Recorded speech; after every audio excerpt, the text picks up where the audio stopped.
Hey VC, what's up? It's me, yours truly. I am back to post a quick video here. This is going to be a quick response to a thread that I believe Steve started. Steve Westman, links right down below if you want to go check out his channel and where I found this video. And just another one of those VC threads that was kind of simple and right to the point. And it was share your 10 favorite or 10 best female artists in your collection. So yeah, I wanted to kind of jump on board. And if you're like me, you probably kind of overthink things sometimes because as soon as I kind of went to start picking stuff out and thinking, who are my 10 best? Like the first thing I started thinking about is, well, what exactly am I thinking about when I'm thinking about best? Am I thinking about the best singers? Or am I kind of thinking about the music or the voices that move me the most? Which of course can are oftentimes very two different things.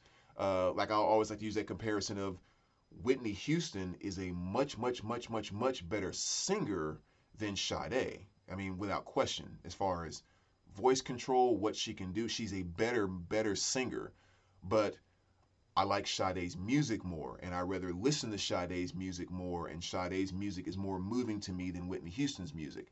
So I decided to kind of go with the the 10 most moving voices, so the 10 best female singers in terms of how their voices actually move me.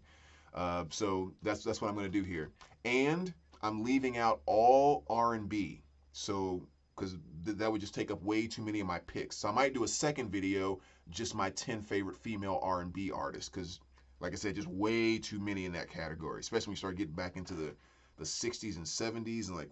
Mm. But one that I kind of feel like I have to show, I'm going to do as an honorable mention, which, you know, she could be in pop rock as well, because obviously a lot of her later stuff was much more rock. Tina Turner is arguably my favorite female artist, period. So I had to at least kind of show that here. That's simply the best, like her 2 LP greatest hits. Love my girl Tina to death. But so here are the 10 that I'm choosing for this particular like moving voice. No particular order. Number one, Natalie Merchant. I mean, I'm sure this will be in a lot of people's picks. You know, just something about that little magical grit that's in the undertone of her voice, the way she holds out and fades in and out of notes. Just that there's just such a beauty to it. And still probably my favorite song to this day by her in terms of listening to her voice perform, if you will, would be "These Are the Days" when she was at the 10,000 Maniacs. Like that song still just moves me and brings so much emotions every time I hear it. But Tiger Lily, I believe this is her first solo album after she split from the Maniacs, and just really fantastic stuff. Not to mention her newest album that just came out this year. That's her 2023 release. So if you haven't heard that yet, make sure you go check it out. Next, which will be on a lot of people's list as well, I mean Stevie Nicks. It's Stevie Nicks. I don't have to explain a lot about her. You guys already know. I mean, just so much magic that not only came from her voice, but then when you combined it with the talent that was in Fleetwood Mac and everything else, like it was just one gigantic ball of magic. But yeah, I mean, love her to death with everything from her solo stuff. Like Stand Back is probably my favorite solo song by her. But then when you go to Fleetwood Mac, it's really kind of hard to pick. But I know Seven Wonders is always a song by Fleetwood Mac that just moves me to no end. But yeah, I mean, Stevie Nicks is absolute legend and really love her. So she has to be on this list. Another one I think that's kind of overlooked a lot of times, which is Linda Ronstadt. You know, almost every place you go, you'll find her records around, and they're very cheap and all of that. But I just feel like she probably doesn't quite get the props that she deserves. Just again, a magical voice can deliver in so many ways too, which is one of the things that makes her very unique. She can do something kind of soft and poppy like a Desperado. Then she can do something that's kind of up in your face, kind of rock, country rock. But then if you want her to do something that's kind of AM soft rock, she can do it like that. Oh, you want a Spanish record? She can do that. Oh, you want her to do opera? She can do that. Like she truly had a magical gift in how she could deliver vocally. And I think a lot of her later catalog really got forgotten about because, you know, it just wasn't the big pop charting type of stuff. But dive into some of the deep Linda, and you'll see why she's such a special female artist. So truly gotta love her there. Another one here. I mean, the Sundays. Harriet Wheeler, lead singer of the Sundays. Just again, just a voice that just goes through smooth places when I hear it. I mean, I just love her voice and her delivery. So here you got like a reading, writing, arithmetic, and for RSD they put out Blind as well as Silence, the other album as well. And I was happy to get both of those. I'll be glad when they finally reissue this one as well for an RSD. But yeah, her voice again is just one of those voices that just hits some perfect nerve inside of me, especially when I listen to the song, not on this album, but on Silence, when I listen to the song Summertime. And when she goes into the chorus on that, when she goes like when it's you and me in the summertime, and it's just such a beauty to it. Absolutely love her voice. So have to put her on this list for pretty much all three of those albums. Melissa Etheridge is another one that must go on my list, and again, it's a lot about her feel and her songwriting. Because I mean, vocally, yeah, she's an okay singer. I mean, she has like her sound, her style. It's kind of unique, and it's Melissa. But I mean, again, she's not like one of the absolute greatest singers in that regard. You guys know what I mean? Because she's awesome. But the thing that always gets me about her is her songwriting, especially in the context that when she sings and conveys her feelings of love, like for me personally, it just seems like the way that I'm wired to experience and take in the emotion and feeling and reactions of love is the exact same way that she's wired, and she shows that by when she's making her music and putting out her vibe in that it just connects with me in just such a beyond kind of way. And that's just a magical connection that I've always had with her music. And so many great things by her. Like off of this album, the song Ain't It Heavy, Dance Without Sleeping. Both two fantastic tracks. And then, but my absolute favorite might be, I would probably say I Want to Be in Love off of one of her albums that hasn't been pressed on vinyl yet. That's probably my absolute favorite song by her, again, just because of the storytelling that she puts into it. I mean, I absolutely love it. I love the line in that song where she goes, on Tuesday, light the candles, bring me wine. On Wednesday morning, I won't get to work on time. Like, oh yeah, I want to be in love. She's just like talking about the things that she wants to experience by being in love with someone. And she just has so many things like that she says throughout the song that's just so captivating to me. So have to put her on that list. Next here, I mean, come on, Dolores from the Cranberries. We have to put her on there as well. And again, one that you guys know very well inside and out. The magic, unique nature of her voice. The magic kind of unique nature of her personality as an individual. I mean, she was just one of those rock stars that kind of stayed pretty humble inside of what was in front of her, which is something that always made me respect her that much more.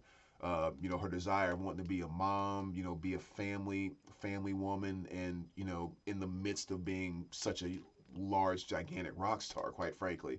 So really, really cool stuff.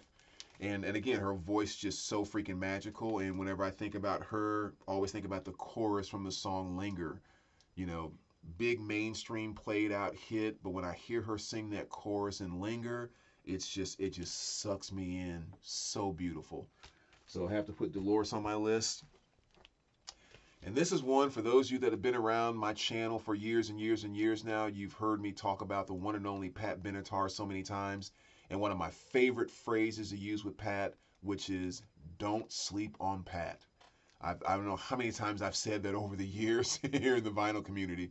And my meaning behind that is, most people know Pat Benatar. When they think about Pat Benatar, they think about We Belong, Love is a Battlefield, all of her, like a lot of her 80s mainstream hits, which were all awesome. I absolutely love them to death. But you can't sleep on Pat, because when you really start to dive into her catalog and some of her B-sides and stuff like that, Pat can rock as hard as anybody you want to try to put in front of her. Like, I mean, she was the real deal, bringing, I mean, just straight up rock music. You know, like even off of this with stuff like Heartbreaker and things like that. I mean, you listen to that song and tell me that you couldn't put that in front of your Zeppelins and Deep Purples and all of that, and she was not holding her own with stuff like that. So, yeah, don't sleep on Pat. Just one of my absolute favorites there. And next here, Diana Krall, another one of my favorites. You know, here we're kind of moving to the jazz vocalist side of things. And the thing I like about Diana Krall is not only am I, you know, kind of a jazz vocal fan, but she has that magic thing, and it's very similar to the thing I say that Blondie had. And I think the thing that made Blondie so amazing is not only like the great music that they gave us, but Blondie could stand in front of a camera with a regular, straightforward hairdo, lipstick, little bit of makeup. She's not making any puckering faces. She's not trying to play up to the camera. She's just looking right in the camera and singing. And you swear, like, how is she doing that much sexy and she's doing nothing? Like, it's just, she just had something in her persona and her delivery. She didn't have to act. She just had to be in front of the camera. And there was just some magical quality that she had that took her to a whole nother level on top of the awesome music that they had. And Diana Krall is kind of the same thing to jazz vocal. Like, she sits down in front of her piano, she plays, and she sings. Yet there's something so like sensual and powerful and just like all these different things that's coming out of her delivery, and you're like, how does she does it? She's just sitting at a piano and playing, but she has that Blondie thing, and I really love the way that she's kind of brought that. I don't want to use the word like female power, but kind of like that feminine energy and classiness back to jazz vocal, and she does it just effortlessly, and it's awesome. Um, so it's so cool that they finally reissued all of her albums. My favorite song by her is probably "Peel Me a Grape," but again, if you haven't heard her before, definitely check it out because there's a lot of fantastic stuff to be heard from by her. I think she's married to Elvis Costello actually, which is kind of weird or whatever. But so next here, just two more. Next year, I'm going to go with of Monsters and Men, which you actually have two lead singers on this, and the one female singer, her name is Hannah. No, not Hannah, Nana.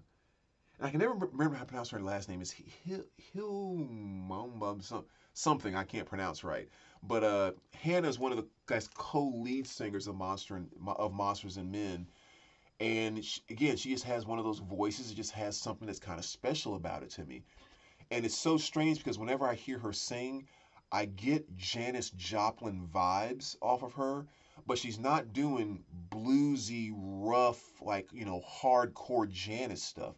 It's much softer. It's much more indie and all of that. But for some reason, it just screams Janis Joplin to me.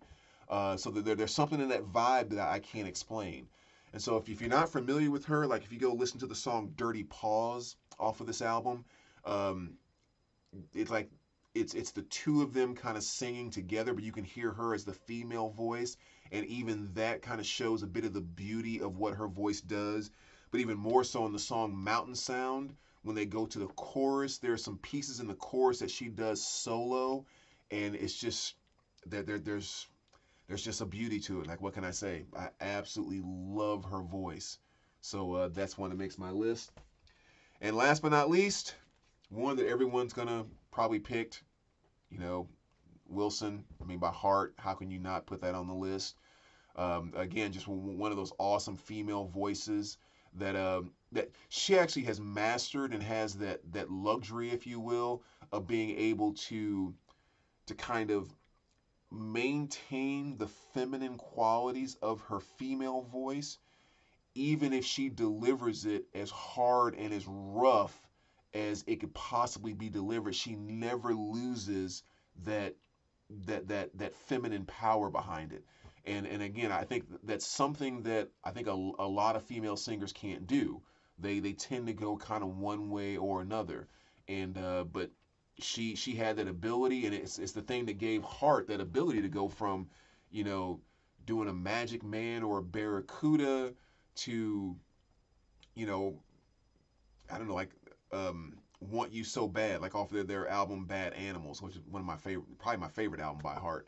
But like they could just go all over the place, and then when you add in, you know, Wilson's guitar playing, it's like that's just a freaking sister match made in heaven, in rock and roll heaven from that regard. So, so anyway, there you go, VC. There are my 10 picks. Definitely a fun video to do. Like I said, I might come back pretty soon and do my 10 R&B female artists. But as always, let me know what you guys think, and we will talk to you soon. All right, take care, guys.